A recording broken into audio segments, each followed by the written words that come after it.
we go. Right. And like, as always, I certainly won't publish it without your permission, but why don't you tell me a little bit about yourself? Yeah. So my name is Ryan. I'm 23.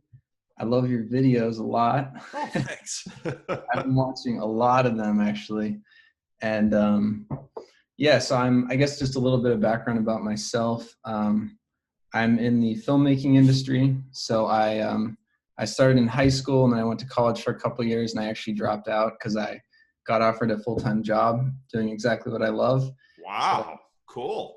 yeah, it was a good deal. And my parents were great. They were fully supportive of me dropping college to go join full-time with someone I met on Craigslist.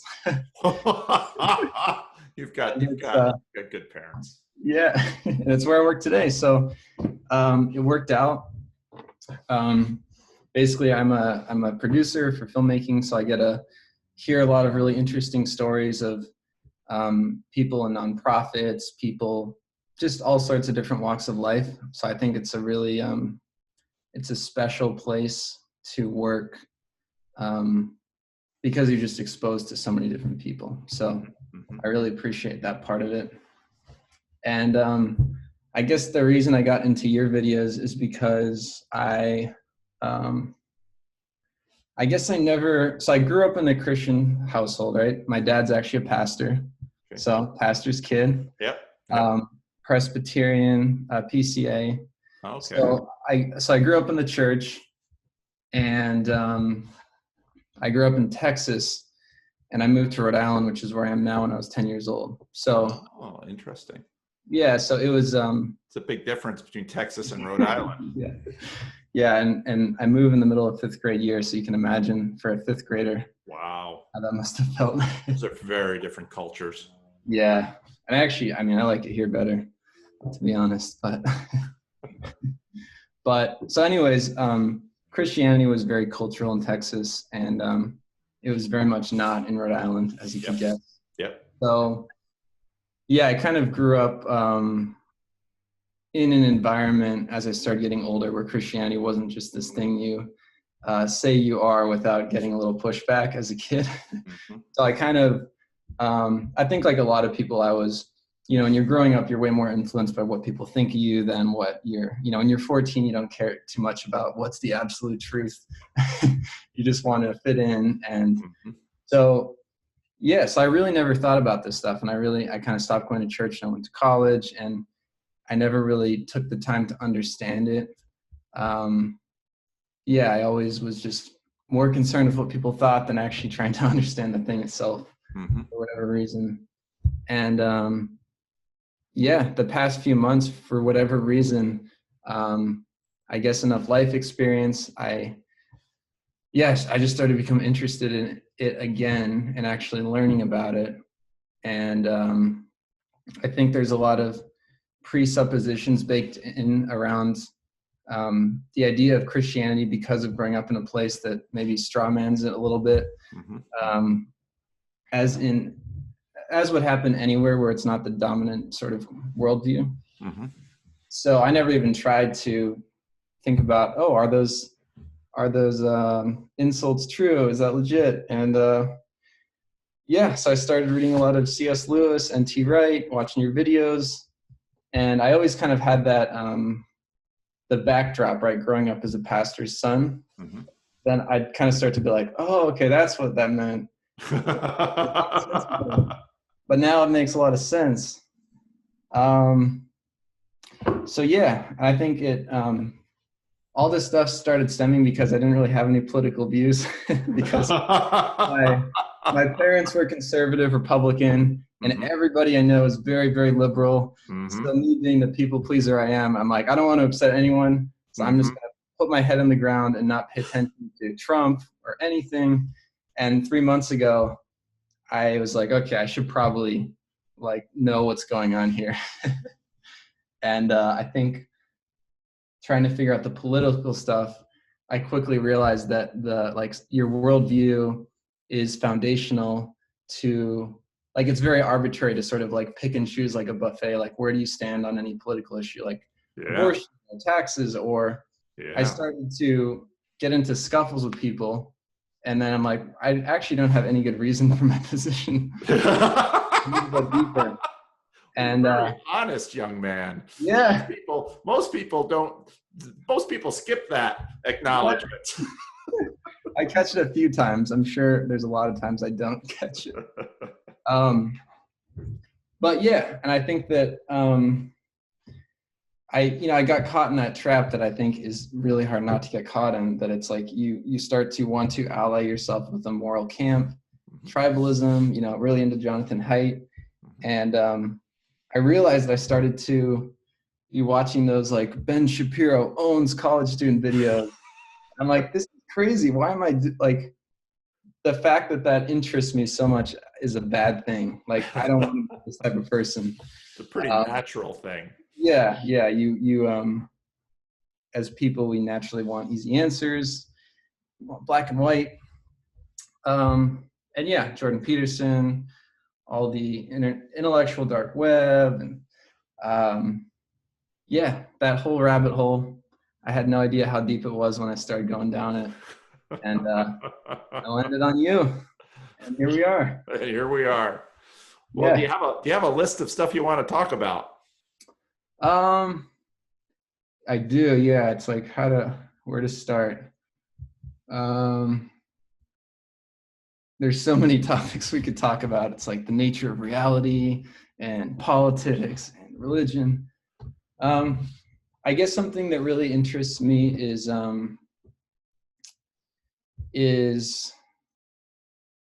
worldview and the impact that has on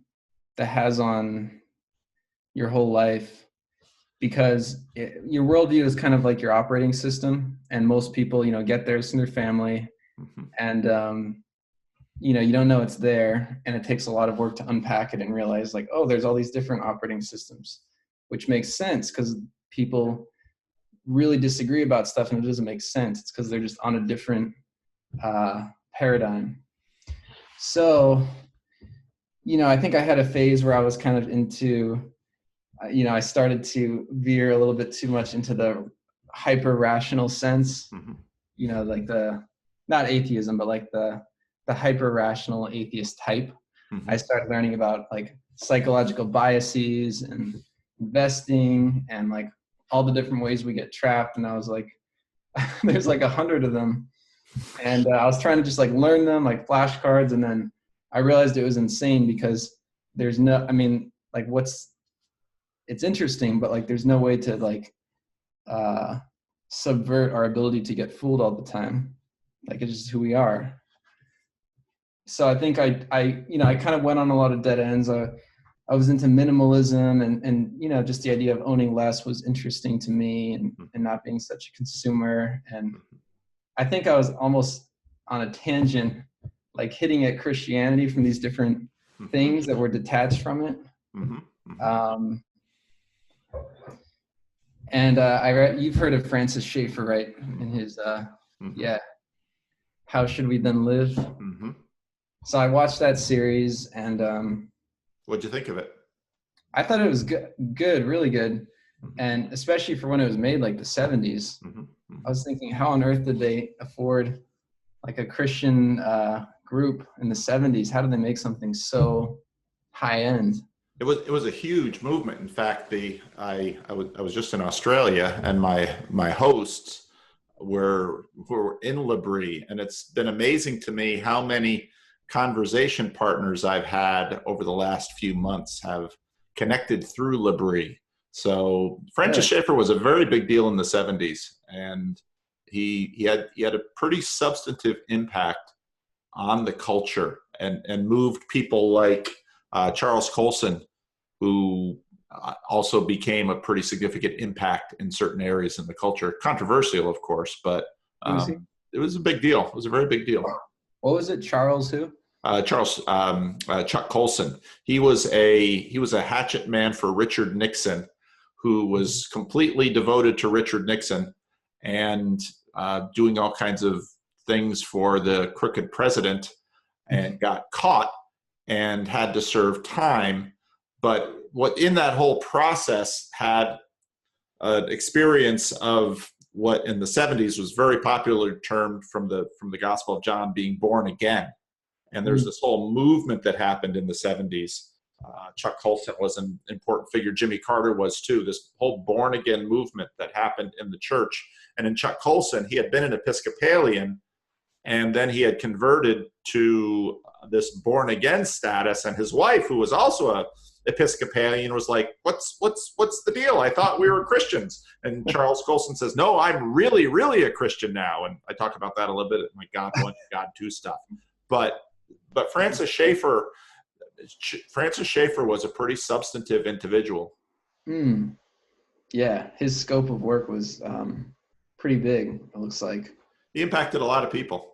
And I think that his what he was most helpful for is helping me sort of see worldview as this very see it like an operating system, see it for what it is. Because I think that the natural current, if you're not trying to sort of see outside of your worldview, is just to be whatever is popular in your geographic, cultural place where you are. So it's very hard to see outside of that.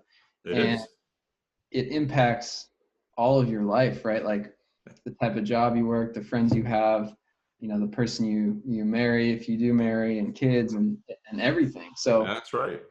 I mean, I've always been sort of, I work in like project management, right? Because I'm an OCD planner person, and calendars and budgets and colored tabs. And so that definitely translates to my life, right? Like I'm very, like people laugh at me because I'm so focused on, I think, control, which is probably why I'm threatened by Christianity in some sense, because I'm very much love the feeling of like knowing what's going to happen when and how things are going to shape up. So that's kind of, where was I going with that? Well, worldview, you watched Francis Schaeffer. Yeah, Francis Schaeffer. Yeah, anyway, so I think that back to my control.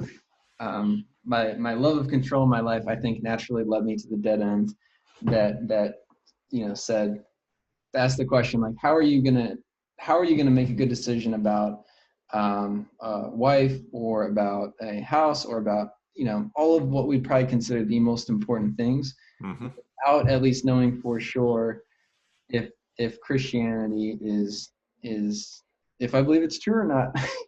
I mean, I have enough people in my life that are credible, that are very, my family, very, very smart people.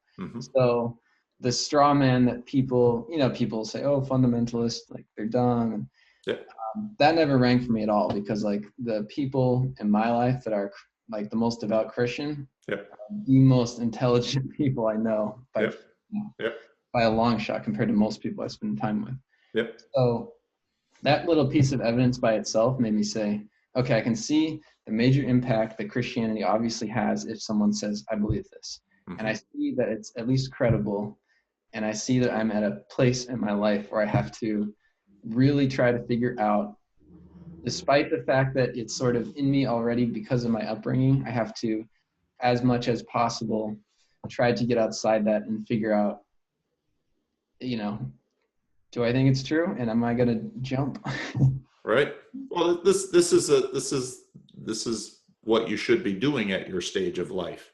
You're going to be making substantive decisions. Many of them have already been made, but you're going to be making more. And as you've noted, you can just make them on the spur of the moment, or you can try to establish some larger framework which helps you actually begin to line them up and work them in a certain direction. That will give you a much more cohesive story, which will give you a much more cohesive life. So no, you're doing exactly what you should be doing. And that's where I struggle, because it's very utilitarian, right? It's like, it is a useful tool for me, but I feel like that's not the point of Christianity. The point isn't what's easy for me. So I get hung up on that, because I'm like, it is very convenient in that sense, but that makes me a little skeptical. Like, well, is this just really convenient for me Well, there's a difference between convenience and actually helpful. You know, convenience almost has the connotation of a shortcut. There's nothing, I mean, there's nothing shortcutish with respect to the significant demands that Christianity places on a person's life. So, you know, just because it's useful doesn't mean it's bad. And in fact, something which is not useful at all, in a sense, there needs to be a stronger reason why you would do that which doesn't work. It's usually because it works on a bigger time frame or a bigger narrative arc. Now, in your case, of course, you've got the additional, I'd say, blessing, but also with a dark side of you're already well formed in this, and so there is an expedience to just sticking with the program. Doesn't mean it's unwise, because here's the difficulty that you face. You had 20 some years to live, 20 some years to look around. People have been working on these kinds of questions for thousands of years. You can't possibly, even if all you did night and day was simply try to read what everyone has written about this, you don't have enough time. And so actually what a good family and what a good culture offers its young people is a lot of wisdom and a place to begin. And just like I said, you're at the moment in your life where you're doing what you need to do right now, which is, all right, well, I just had all this assumed stuff delivered to me by my parents, who I can see are intelligent, credible, loving. You've been blessed with good parents. Okay, but you're working this transition now where it's no longer appropriate for your parents to be making decisions for you. You're going to have to make them yourself. And, you know, when it comes to choosing a spouse, well, there's a big one. You know, you're working a job right now, but there'll be more career transitions ahead of you and decisions you'll have to make. You do want a framework that is both useful, coherent, serious, and credible for all the decisions you're going to be making. The difficulty happens when people don't have a framework. And so what then happens is they actually do have a framework. It's an implicit framework. And then something just kind of pops out at them and they say, oh, I'll do that. And yeah, we watch people do this, and then they pick it. And then, you know, weeks or months or years later, they say, ooh, that was a bad idea. You've actually been given a framework that is credible, useful, and it's a great place to start. And so you've been greatly blessed, but that doesn't mean that you're not going to have decisions to make. And many of the decisions you do make, even the best ones you make, are going to lead to places you can't foresee. They might look disastrous, and then suddenly you're going to be leaning on bigger arcs of faith where you say, okay, I believe that all of these decisions that I made were faithful, but now here I'm in this difficulty. How do I regard that? So once you get into your 30s, 40s, and 50s, you'll be dealing with that. But you're doing exactly what you should do for your 20s. Yeah, that makes sense. But I guess it's the contradiction between my understanding of what Christianity claims on you and your role as a Christian, right? That is to give yourself up, right? That's the act of faith. That's right. It's that you trust that this thing in history happened, and this, and you are willing to give up your idea of control, which is, you know, I think especially scary to me. And trust me, given enough time, yeah, it'll get wrested out of your mind. You have very little control. You really, to a degree, I know this, but your health, you've been given physical. I mean, just looking at you, you've been given physical health. You know, you didn't choose that. You've been given wonderful parents. You didn't choose that. You've been given a cohesive tradition. You didn't choose that. You've been the blessed recipient of a whole lot of wonderful things. And the more you will learn the limits of your control as you exert it, and you find outcomes slipping through your fingers. Oh, it'll happen. There's no question about that. There's the good news. I know in the back of my head, but the little voice still says no, but you really do have control. Oh, yeah. You just keep listening to that little voice. Keep going there. Yeah, and I've had this weird sensation, and people probably, I don't know if anyone can relate with this, but like my life has gone so stupidly well that I almost like, part of me is like, I almost wish something bad would happen to make me really understand. Because in the back of my head, I'm like, this is not the world for 99% of people. Like I grew up, good education, good parents, supported like the whole checklist, everything. I got a good job, and I don't. You're a lottery winner, baby. Yeah, Might as well enjoy it. It'll go wrong. Don't worry. It'll happen. It always does. But I want to prepare myself before that happens. Well, and that is, in fact, the serious question to ask.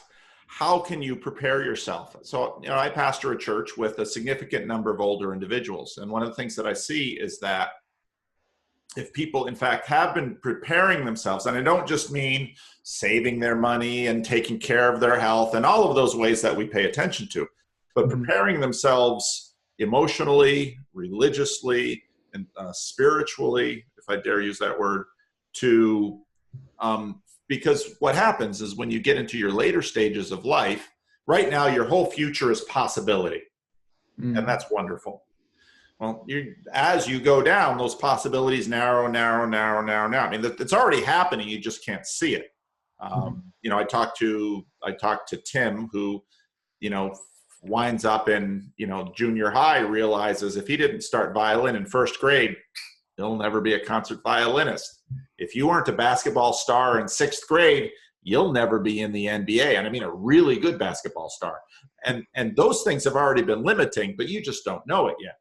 As you get out into the world is going to look bigger, and you're going to say, wow, I didn't do this. I read what your college degree question. I didn't get that BA.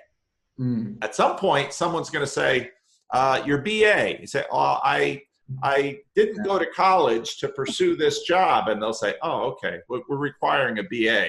So, I mean, these things will continue. So don't worry about finding limits and lack of control. They'll all find you. That's true. And I think that's a good segue too, to the idea of, it's interesting how reluctant people are to talk about death, and we all kind of pretend like it's not going to happen. We all implicitly believe we're never going to die. And that's been a really fascinating topic to me. There's this book, there's a couple books actually, I'm curious if you read. One is called Being Mortal by Atul Gawande. I think that's how you say it. Sounds familiar. I don't think I've read it. I've read a lot of books, so sometimes I forget. You got your little Kindle library search going on. That's right. You just open up the Kindle library and, oh, come on. Oh, there it is. Did I read this? Well, tell me if I own it. No, I don't own it. I haven't read it. Tell me about it. So there's this interesting phenomenon, and I think this has some parallels that go, I think, a couple layers deep to the popular idea of control in our whole lives, and I think it is made obvious in death, right? It's like what's popular is that hospitals, people will pay exorbitant amounts of money for another few days, when it's obvious somebody's going to die, we don't let go, right? Like, even to ignoring the quality of that person, we keep hanging on for tens of thousands of dollars per day when they're in a coma, when they're in pain.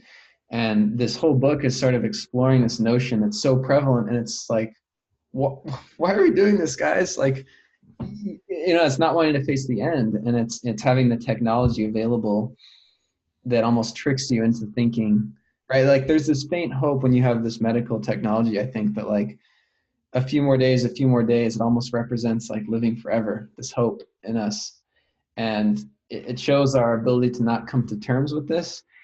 And his whole thing is he's a physician, and his sort of movement is around accepting death and making good, I don't want to say cost benefit analysis because that sounds cold, but but basically saying, okay, like what's my cutoff? And like some people would say, when I can't do something I enjoy, when I can't eat a bowl of ice cream, and I can't talk to my grandkids, if that can't happen, then I don't want you to keep me hanging on at these exorbitant costs. The end is there. Like if this fundamental thing that gives my life meaning is gone, then I'm out, you know? And there's nothing wrong with that. It's accepting.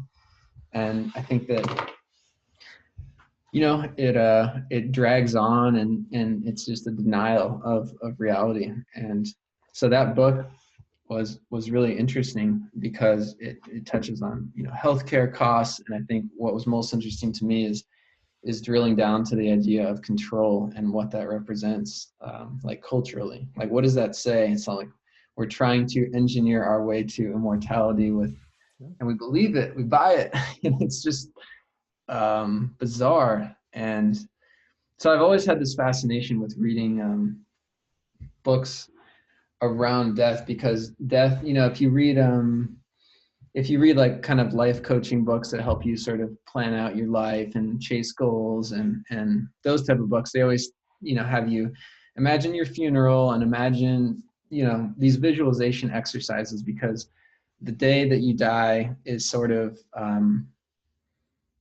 this really powerful reminder of how you should live. And like, it's amazing how clearly everything comes into focus, even by visualizing it briefly. Mm-hmm. You don't even think. You're like, oh, of course I should do this. Mm-hmm. Of course I shouldn't scream at someone in traffic. Of course I should say I love you to my mom. Like, it's just, but day to day, you push this aside because it's so far, and you just, yeah. So I'm interested always in being familiar with that, because I think that the more familiar you are with the, you know, I think regardless of even if Christianity is true, if there is anything after this life, I don't know. But I think that in either way, it's helpful to stay in touch with the reality of your death as much as you feel comfortable to do so, because it really does help you, just appreciate stuff. And there's this book, Top 5 Regrets of the Dying, and it's a palliative care nurse, and she just spends time with people as they die, and she talks to them. And I think Bronnie, Top 5 Regrets. Bronnie Ware. Yeah, she had a really popular article, and she turned it into a book. But a book like that, it's really nasty to the publisher, because if you just, someone will list them for you on Google. So. Because people just post the full book. Well, they just. Okay, what are the top 5? Well, you can do it in 5 sentences. Oh, yeah. I wish I'd had the courage to live a life true to myself, not a life others expected me. This is the most common regret of all. Well, that's interesting. Mm-hmm. I wish I hadn't worked so hard.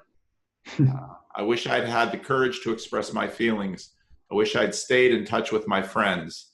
I wish that I had let myself be happier. That's interesting. What's interesting about that list is that they're very much a reflection of the current cultural values. How so? Well, you know, some of them are pretty reasonable, and others are. I think I wish I hadn't worked so hard. Yeah, that's pretty common. I wish I had stayed in touch with my friends, valuing friendship. David Brooks has a really fine book, the Road to Character, and he riffs off of a Jewish rabbi. I forget his name. Talks about Adam 1 and Adam 2. I have God 1 and God 2. He has Adam 1 and Adam 2. One of the Adams are the resume virtues, and the other are the eulogy virtues. I've heard that. I think maybe from you. Yeah. Yeah. And so the eulogy virtues are the kinds of things that you tend to hear in eulogies. and if you go to enough funerals, like I tend to, because I'm doing them, Mm. you will hear what kinds of things are valued by the community and what kind of things people have valued. They spent time, the personal relationships, these kinds of things, as opposed to he made so much money. Usually when money comes up at funerals, it's because they shared money. Right. They actually had to make money in order to share it, but because they shared money, they were generous with their time and with their money. They were generous in terms of their relationships. Wish I had let myself be happier. Boy, you could ponder on that one for a little while. So interesting. Like it almost doesn't make any sense, but we get it, like. Yeah. I wish, the courage to live a life true to myself. That's that gets into the secret, sacred self that, that's far more complicated than kind of the conventional wisdom, Hallmark greeting card sentiments relay. But that number one is so laden with that. People are such part of being such highly social creatures is we're such mirrors to each other, and so that's where memes get going. And the process that we began beginning this conversation with, your own differentiation from someone who's 14, who's just trying to fit in, to someone who decides, I want to engage in a process where I take this gets so cliched too, where I, engage in a process of examination where I will try to decide what is true rather than just what is popular. Mm. And then you begin to say, well, how would I engage in such a task? One of the problems is that it's very popular to say, I'm going to engage in what's true. So right away you have everybody says that. Who says I'm going to go for the false stuff? That's right. Well, and that's where you get your rightful pause at a utilitarian approach, because there is a lot that can be gained by following a crowd. Yeah, there is. Especially being either a little ahead or a little behind the crowd. Right in the middle won't get you much, but a little ahead or a little behind can actually get you quite a bit. But Right. the task of trying to understand what is true, that's an important task. And then you begin to go down, well, how would I encounter such truth? Is it reason? That first regret, I wish I see. Part of the problem with these kinds of self-made lists too are that people take words off the shelf to attach to the experience that they're having, and what we see are the words they've taken off the shelf, and these words basically become memes, and they keep getting passed around. Courage to live a life true to myself. Well, what really does that mean? True to myself. Yeah, that's a very American, because then you ask, okay, like what yourself right now, is that a self worth living? I don't, it might not be. I mean, certainly for the serial killers out there, we wouldn't want to say be true to yourself. We'd say don't be true to yourself. Exactly. But there's this assumption that you're I don't know if it was a Rousseau or whatever, that there's this assumption that like your base self is the best self and should be. Right. Society just gets in the way, and yeah, I mean that's just plainly stupid, right? So, and yourself, when my 6-month-old self, do I want to live in a diaper and basic sustenance? Well, at some point that might return to me. That I'd like to not. I don't think that's my best self.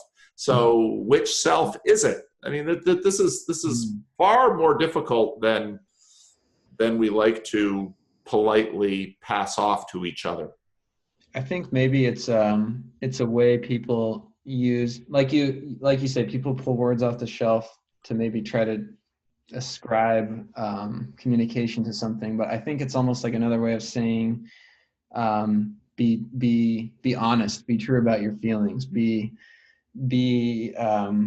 yeah, I think being true to yourself, to play devil's advocate for that position, I think that's probably referring more to even if you're wrong, being honest about what everything in your life has, you know, if all of your experience leads you to believe that like something's not right or something's wrong, and you decide to stifle that feeling, even if it ended up being right in the absolute sense, it's the notion of being yeah, just like fake or Inauthentic. yeah, inauthentic. We might, in fact, say, do what's expedient or do what's meaningful, not what's expedient. I mean, when Peterson put that line together, it's a lot of work, and there's a lot in there, because I think Peterson is right that meaning is kind of an internal compass, that it's not infallible, but it's better than whim, and it's certainly better than expedience. And so if we were to rewrite that first one, I wish I'd had the courage to live a life of meaning rather than of expedience, because usually what others expect of me is pretty expedient, because most of the real friction we're going to get is from others. So, you know, but the fact that people will regrets of the dying, there's also something rather interesting about, well, what stage are they in their dying? Sometimes people can be pretty profound when they're dying. Sometimes people can be pretty not terribly profound, and they're just functioning out of the limiting capacities that the process of dying involves. So it's tough stuff. It's tough stuff.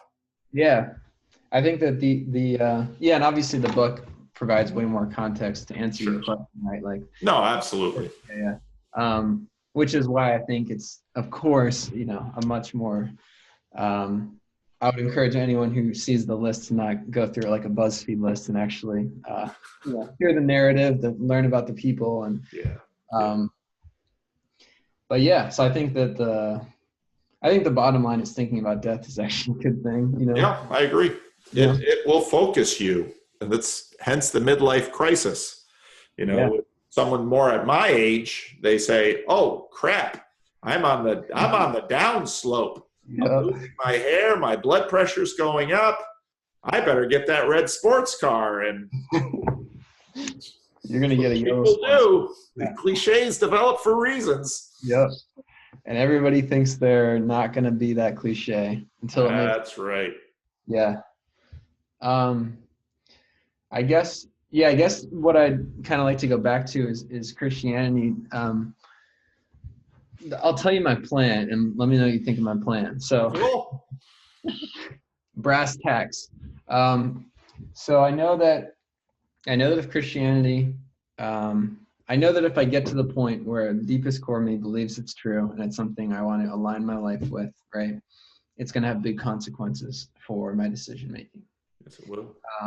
And I know it's going to require full, you know, it's not like a cultural thing. It's like, no, I'm not going to be a Christmas and Easter thing. If I'm going to go, I'm going to go because I believe it's true, not because it's social club or whatever. So there's that, and there's, you know, having credible people in my life. And, you know, I think coming to a yes or no on Christianity would solve a few things. It would help with political views, help to understand. Like, I think it just, like, your worldview unlocks so many things that can't be unlocked before you figure out your worldview. Mm-hmm. I think realizing that materialism is a default in the U.S. right now, and it has its own presuppositions that are non-demonstratable. So realizing that is great, because it's like, okay, cool. There's like, you know, there's 5 or 6 choices. It's like materialism and you know, I guess you could say theism, pantheism, or monotheism. So it's great because it's like, okay, well, the one I've been kind of operating off of a little bit consciously, materialism, is it's on the same playing field. So at that point, it's like, well, let's just look at all of them. So very quickly, when you get into Christianity, you have to start to, you say, okay, here's this thing that's really popular and it's in our culture everywhere and it's just seeped into everything. And a lot of the ways that we think are founded by this. So we're like, we're in it. Okay, how do we know if it's true? Well, we know that there's not going to be some like intellectual proof that we can do that's going to say like, I figured it out. Here's my work. God is real. Yeah, I've proven it. We know that's not possible. We know there's no end to that search, right? So we kind of start with those presuppositions, and we know it's going to be very hard to parse apart the culture from the, I guess, the true canon, right? And my understanding is that the manuscripts in the Old and the New Testament are the closest standard to which we can measure against reality to determine if the whole belief is true, right? It's like, it's very easy to get caught up in different denominations and looking and being like, oh, what issues does this church support? And what are the fractures between denominations, and what type of people are they? Crazy people who have their hands up and they're twirling around in church, or are they intellectual? And it just becomes so much of yourself is wrapped up in that search. Like you're shopping, you're saying, what do I want? What would be convenient for me? Which is the issue I had before with, kind of with saying like, well, it works. And it's like, yeah, it works. That's the problem. Like, that's why it's so hard to parse it apart, because like the proclivity is to make yourself believe it because it works and it has something you want, right? It's like comfort in death, a sense of community, giving back, a framework to think about your life. Like those are all pretty, I mean, of course, in the short term, there's bad stuff, but I think anybody that grasps the Christian, the cost and benefits, let's say, it's a good deal, right? Outside of if it's true or not, like it's not a bad purchase, I would say, which is the issue. How did it work out for those disciples of Jesus? Did they live long, prosperous lives? I'll just get yelled at on Twitter. That's about the worst thing that's get yelled at on gonna happen to me. Yeah. Right. So I think that goes back to it. Like what do you use? Right. Like presumably you want to make an honest effort to understand if it's true. So it seems like the Bible is it, right? That's well, let's narrow the Bible's a big book. Let's narrow the focus. If someone was coming up to you from another country, where we'll try to limit the context. Someone's coming to you from another country, or one of your atheist friends, and says, "Okay, you're a pastor's kid. Tell me what Christianity is." Mm-hmm. What would you say? I would say that Christianity is the belief in a supernatural, all-powerful God that was made manifest in human form in Jesus Christ and physically was resurrected, and in a historical event, not a metaphorical event. I think that, I mean, the resurrection, is my understanding, is the core, right? And from the resurrection ripple out. And without the resurrection, my understanding is it's not Christianity, right? Okay. Well, what do Christians do? I try to act like Christ. Well, how did Christ act? Good. He acted good. Yeah, he was a good guy. He was a good guy. What I hear, yeah. But he was he lived in first century Judea under the occupation of the Romans. Mm-hmm. How does that impact you, who lives in 2019 in Rhode Island? I mean, you're not going for water every day. You're not, so what is, if you had to boil Christianity down to a behavior, what would it be? Muslims can do that. They have 5 pillars. They can tell you exactly these 5 things. If you want to be a Muslim, do these 5 things. Mm-hmm. How about a Christian? What do Christians do? Selflessness, putting yourself before others. Okay. Yeah. Do you mean like action or belief? Yeah. Well, I mean, because here's the thing. Obviously, depending on the assumptions of the person who's talking to you, there's a young man who grew up in an Islamic country who's been coming to my meetups, and one of the questions he had right away was, well, what do Christians do? And he could say, well, these are the 5 things that we do in our Islamic country. What do Christians do? And well, suddenly you might say, well, Christians go to church and they get baptized and they take communion. You could say that. You can say, well, you made a much more general Christians act selflessly. Now that's towards Hopefully. I mean, you could go down to love the Lord your God with all your heart, soul, mind, and strength, love your neighbor as yourself. The guy I visited in Australia just wrote a book, How Good is the Golden Rule? And he basically says that the Golden Rule is actually this place to start where you can begin to, okay, I'm going to start treating people the way they want to be treated. Oh, okay, that's a good thing. And you can find that in Confucius. You can find versions of it in the Old Testament. It's actually been a fairly popular idea. His argument is once you start practicing this, then suddenly things start get interesting. So the wino comes up to you and says, I'm not going to lie to you. I want $10 for booze. Mm-hmm.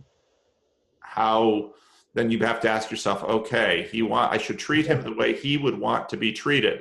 Well, he says he wants $10 for booze. He wants $10 for booze. I should give him 20. But of course, another part of you says, now wait a minute. What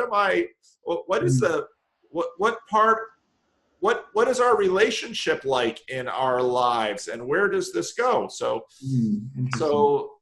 it's interesting because the culture war will frame the Christian conversation in certain ways. They're not bad ways, but it's helpful to take a step back from the framing. And one person that you might think about reading on this might be Dallas Willard, who was a philosopher in University of Southern California. His favorite book, my favorite book of his, is The Divine Conspiracy. And he basically says, which was actually, it won't be controversial in your Reformed tradition, but it was controversial in his dispensational tradition, because he said, well, what Christians are, quite similar to what you just said, what Christians are people who act like Jesus. Oh, good. Or another way that Dallas Willard framed it was, what Christians are people who obey Jesus. And you get that right from the Gospels. If you love me, you will keep my commandments. And you begin to say, okay, what are the commands of Jesus? Well, right there, when you get to that question, what are the commands of Jesus? Things start getting funny. Well, the main commandment, love one another. Oh, okay. Love your neighbor as yourself. Okay. That starts getting hard. But then you look at some of the other things that Jesus says, and you begin to say, well, what are those things about? And so I think it's helpful where Willard kind of brings it all in and says, okay, well, what does it mean to be a Christian? Being a Christian means obeying the things that Jesus commanded. And of course, you can go all over. What about things that Paul talked about? What about the things that Moses talked about? Well, we'll just leave all those things out for now and just start with Jesus and see where that goes. And then, all the other stuff that you've been given by virtue of your tradition, they will all color and inform those questions about Jesus. But I think one of the So here are some different ways to try on worldviews. One way, which is actually a fairly modernist way, is you kind of sit back, imagine you are removed, you're sitting with some kind of monarchical vision, looking in a blank space, and here you have Christianity, Islam, materialism, Hinduism, all of these options that you are a consumer and you're choosing amongst these. A smart person would say, now, wait a minute. The decision-making faculties that you have all been formed by a particular one of these things, so you can't be an impartial person. It's a good point. Then you might start and say, okay, well, another way to approach the question is to actually begin trying on these worldviews. What if I lived as if Jesus was who he said he was? What if I lived as if when Jesus said, those who love me keep my commandments? And okay, so I'm going to, we've got the whole Bible. I'm going to bring it all right down here. I'm going to say, what are the commands of Jesus? And then you say, okay, for the next week or month, and keep the time frame fairly short, I'm going to really focus on this, and I'm going to try to live what Jesus commands. I would dare bet in that, even though you've had this long history of living within a Christian context, your baseline position having begun in a Christian context, you will begin to learn things about the world and especially about yourself. It's like, I don't want to treat that person with love. I don't think they deserve love. And you might be right or you might be wrong, but suddenly now you've got a decision to make. And then you're going to do something in the world, and that you're going to get feedback from that. And that's then going to go into your noodle. And so that's, instead of taking this rather third person, distant, philosophical weighing of that which is true, that's one aspect of truth. Another aspect of truth, which is more lived in, would be, well, I'm going to do what this philosophy says. I'm going to see where it takes me. And I think Jesus is a good place to start. I wouldn't be a Christian minister if I didn't think so. But there's another way.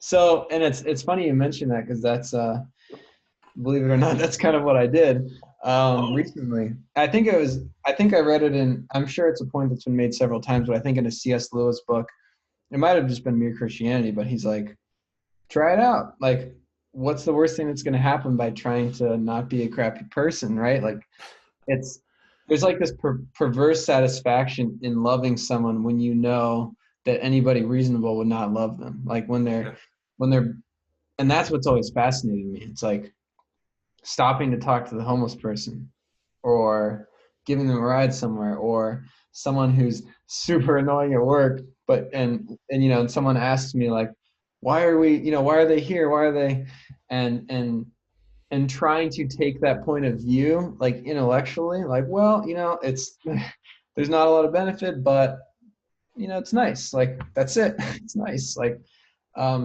that's really fascinating to me. And I think that's what has always kind of, being someone that's always, very sensitive to what others think. I've always really appreciated treating others in a surprising way. Like, it's almost like this fun little hobby I have. Like, you just try these like random acts of kindness in public, and it's exhilarating, right? Like paying for someone behind you at the drive-thru, right? Like, it's silly, but like your heart rate kind of goes up, and it's kind of, it's fun. And that to me has always been the inroad to, when I think about it, I'm like, okay, that's a pretty Christian, it's probably 'cause my upbringing, but so I think, to answer your question, I, to a certain extent, have tried that. I mean, I certainly haven't hit all the things or whatever, but as far as the themes, they're really attractive to me, and I know they really work. Do you have any enemies? Not that I know of. I was thinking about that. I'm like, is there anybody I really hate? And I No, is there anybody that really hates you? That's what an enemy is. Right. I mean, I don't think so, but probably. Well, some of those will come your way too. Right, that's the hard part, loving the enemies. Not just someone who wants to do you ill, but someone who has done you wrong. And well, there's one of Jesus' commandments, which is quite a thing. It's quite a thing. We're about out of time. So any last minute stuff you wanted to get in here? Let's see. Any last minute stuff? I guess just real quick. So, I mean, I think that the acting as if has been really helpful, and I think it's piqued my interest enough where I want to keep going. And back to my plan, it's like, I think it's just learning about the Bible seems like the best thing, because like, what else is that outside of just trying to keep doing it? Is that pretty much seem like a solid? I think learning about the Bible is a great thing. I've never stopped trying to learn about the Bible.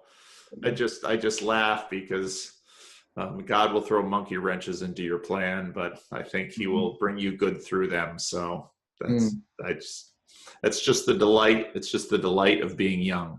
So yeah, the delight and agony sometimes. That's right. Agony too. Yeah. They're both there. They're both there. It's all good. But well, I will send you this conversation, Ryan, and you can decide what you'd like us to do with it, and we'll take it from there. Does that sound good? Yeah. Thanks for chatting.